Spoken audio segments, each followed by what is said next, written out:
Microsoft's E3 press conference. Man, it had some really good high points, but oh boy was it missing the most important thing. So right off the bat, they started talking about graphics and the history of their consoles and how, they've progressed from 480p to 720p to 1080 to finally 4K.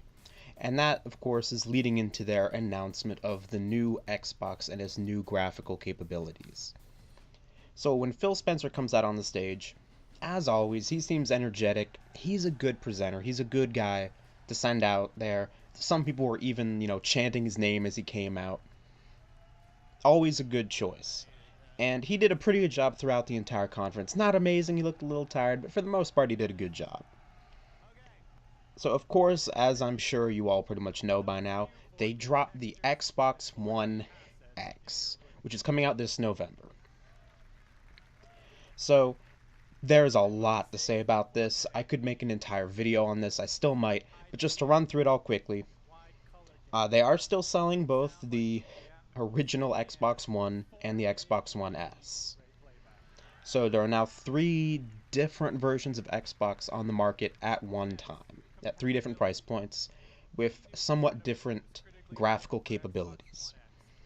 This new Xbox, I'm not deep into all the technical aspects, but I've done a little bit of research. So it has 6 teraflops, which means that it basically is really powerful. Teraflop is kind of a funny term, but it basically is a measure of computing power. And that's more than any other console on the market. Basically, it's very powerful. That'll give it things like better load times and stuff like that. It's got 12 gigabytes of RAM, which is, again, more than any other console. So the main advantages of the Xbox One X is that the games are going to look better, it's all going to load faster, and it's smaller than some of the other Xboxes out there. The presentation for this was all really good. They showed Forza 7 immediately, and it looks really, really good. So it does genuinely seem like it's going to be noticeably better graphically than other consoles on the market, including PlayStation 4 Pro. It's also liquid-cooled, which people have been freaking out over. And it's definitely going to be a very, very powerful console. But my main takeaway on this, though, is that it looks like it's going to be really powerful, really nice to have, but also entirely unnecessary. Like, who's going to buy this, really? Like, it's cool if you're rich, I guess, and don't get me wrong, I'd love to have it. It's going to be a great console. But how are you going to really justify the price? I mean, it's launching at $500. And we're 4 years into this console generation.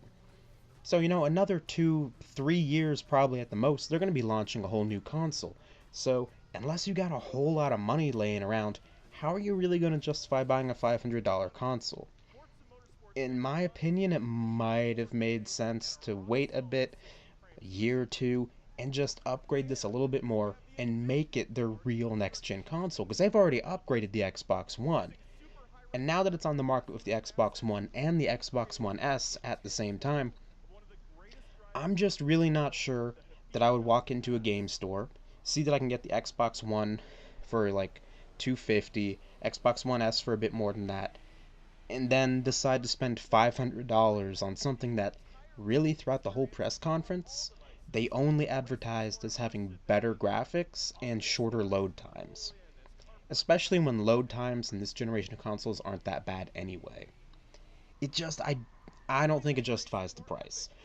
But if you're somebody in that limited audience who does have a lot of money and you want, a premium experience, I can see it having some appeal, and it genuinely is going to blow the PlayStation 4 Pro away. Like, I'm not trying to be a PS3 or PS4 fanboy here.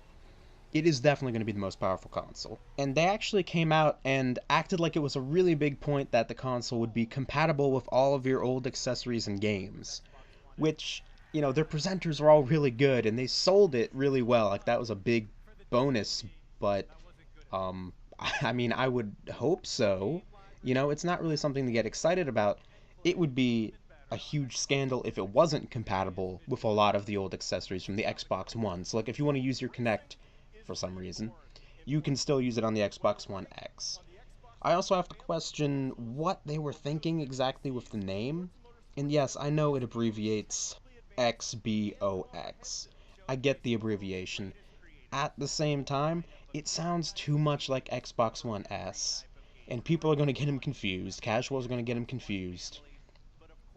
And Scorpio was such a good name. I don't want to go on the whole video about this. I just feel like they probably should have stuck with Scorpio. So they begin showing off all kinds of games. And here is where I need to, unfortunately, kind of take a minute and talk about why Microsoft and Xbox conferences are kind of annoying and difficult to talk about. And it's because of the very specific terms that they use. So they talk about what they call console exclusives, which tends to mean that it's also on the PC, but the Xbox is the only console that'll have it. To me, that's not a real exclusive.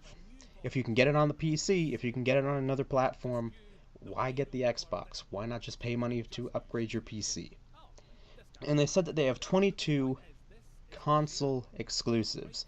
And from what I've heard, and unfortunately I wasn't able to go through all of the dozens of games they showed to confirm this, I've heard that they did not present a single game in this conference that was actually only on the new Xbox. They basically have everything on PC too. And showed off a number of games that were just multi-platform in general, also on the PlayStation. So the first game they showed off was Metro Exodus, which looked amazing. Like, I had never really heard of this game. Like, I'd heard the name, but I didn't know anything about it. I wasn't hyped for it. I watched this trailer, and I really want the game. But it's also on PC and PlayStation 4. So, like, I think it's a really bad move by Microsoft to open up their conference and have the first game they really show in this part of the conference be a multi-platform game. Like, it's not even a console exclusive. And the gameplay looks great, but as soon as I noticed it was also on PC, I wondered, hey, is that Xbox One X gameplay, or is that PC gameplay? Next, they showed off Assassin's Creed Origins, which, looks cool, but I don't know why the heck they're showing off a multi-platform game again, and this is one where everybody knows it's going to be on the PlayStation. They then went on to talk about a game called Battlegrounds, which isn't really a flashy game graphically, and it's the first Xbox One exclusive they talk about. And then, for God knows why, they talked about Minecraft in a 4K release. Okay, Minecraft is the last game on Earth that should be in 4K. I mean, good for them, I guess, but it's Minecraft. The whole game is based around pixelated blocks. Who cares if it's in 4K? So then they announced Black Desert Online, which they announced as, quote, an Xbox One X console launch exclusive. Again, that's a lot of code language in there. It's already out on the PC. And, as recently as March, the developers have said that it's also coming to the PlayStation 4. Then they showed off Sea of Thieves, which is a really cool looking game that, again, I'm interested in buying, even though I hadn't heard about it before. But it's also on PC. So they show off a whole series of games like this, and it's really cool, and you do feel hyped up, and it is presented well. Sometimes you feel really hyped up for a game, and interested in maybe even thinking, hey, I could buy an Xbox to play this game. Maybe not even Xbox One X, just a normal Xbox One. And then you see in the lower left-hand corner where it says, exclusive to Xbox One and Windows 10.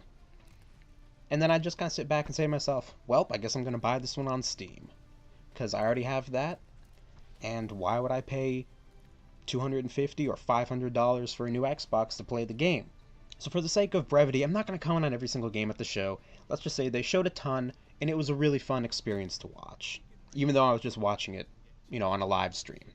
Towards the end of the conference, they began to talk about how nearly 400 Xbox 360 games are already backwards compatible with the Xbox One. And there is so much to say about how backwards compatibility has been stripped out of all of the consoles this generation. But that could be, in fact, will be its own video, so I'm not going to get into that. For now, let's say that I'm not that impressed, but they are going to be bringing more games to the Xbox One. They're going to be bringing more backwards compatibility, and that is a good thing. I'm glad they're doing that. and I hope people will get to play older games that they just never had a chance to experience before. They're also going to have some updates for 4K versions of older Xbox One games, so they'll look better on the Xbox One X. But it's not going to be native 4K.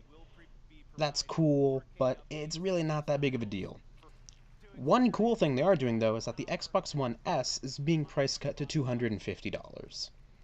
So that's really cool, given that that's actually a better version of the Xbox One than just the base Xbox One. So it's kind of a mid-tier between the Xbox One original and the Xbox One X.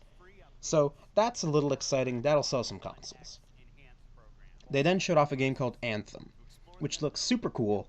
It has some really interesting big promises like a dynamic environment, and predictably, it's also going to be on the PlayStation 4 and PC. Like, I don't mean to belabor this point so much, but it was literally every game. I kept Googling them and Googling them, and I kept waiting for the exclusive games to come, but it just didn't. And that was the last game they showed. Again, I don't know why you would end your conference on showing a multi-platform game. But they did it. My concluding remarks is, when it comes to the Xbox One X, they're basically asking anyone who already owns a console from this generation to pay $500 for a graphics upgrade and shorter loading times. That just does not even come close to tempting me to buy the Xbox One X. And I can't imagine what it would be like if you had already bought an Xbox One. Let's say you bought it when it was more expensive, when it was like $400. You bought an Xbox One S as your upgrade for like 400 more bucks, and now they're asking you to buy a third console in the same generation for $500? I mean, again, look, if you got a bunch of money, more power to you. I think a lot of the substance of the conference wasn't that good. For example, not only is the console a bit expensive, but the fact that they showed so many multi-platform games. To start off with the Xbox One games, this is our introduction of the console, and this is the best they could do. However, I did have to look very critically at the conference to notice this. A lot of the games, of course, it being Microsoft's conference, they did not mention the PlayStation a single time. All the games that I've said are coming to PlayStation, I only know because I Googled them. And a lot of people watching this conference or live streaming it, you aren't going to Google every single game that comes up. I only did because I'm doing this video on it. If I had just watched it, I would never have known that a lot of these games were multi-platform. So, you can say that's a little misleading, but it does make for an effective and entertaining conference. So I kind of have to give them a little bit of credit there. In other words, very few things stood out as obviously bad or wrong, and I could very much see a casual observer coming away very impressed. So Microsoft does have this history of showing off and even advertising multi-platform games and portraying them almost like they're exclusives. They did it a ton in this conference, and it does work. I found so many games in this conference that I want to play, but I'm getting most of them on Steam. Maybe to you that's a damning comment. So to rate this conference, to give it a grade, is very difficult, because to a casual observer, and from the point of view of someone who, maybe already owns an Xbox and is excited about these multi-platform games, because they do get to play them. It's true, those games are on the Xbox. You do get to play them if you own an Xbox. And, to somebody who maybe has the money to buy this new Xbox, it could be a pretty good conference. It was fun to watch. It was well presented. There were no technical problems, and the games did look amazing. On the other hand, for a more hardcore gamer who does know that all of these games are multi-platform, it becomes really hard to even say that this is an okay conference. So I'm very split on how to rate it. At the end of the day, I'm gonna kinda compromise and give it a C+.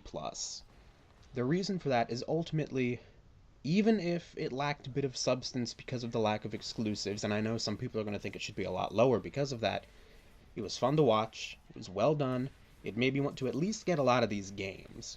And if you already owned an Xbox, it really gave you everything you could want.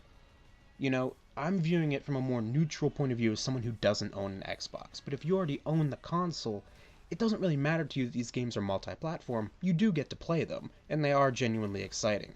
And I do love that the vast majority of the conference was purely showing off games. The presenter was good, Phil Spencer, but he actually wasn't even on stage that much. So overall, I give it a C+.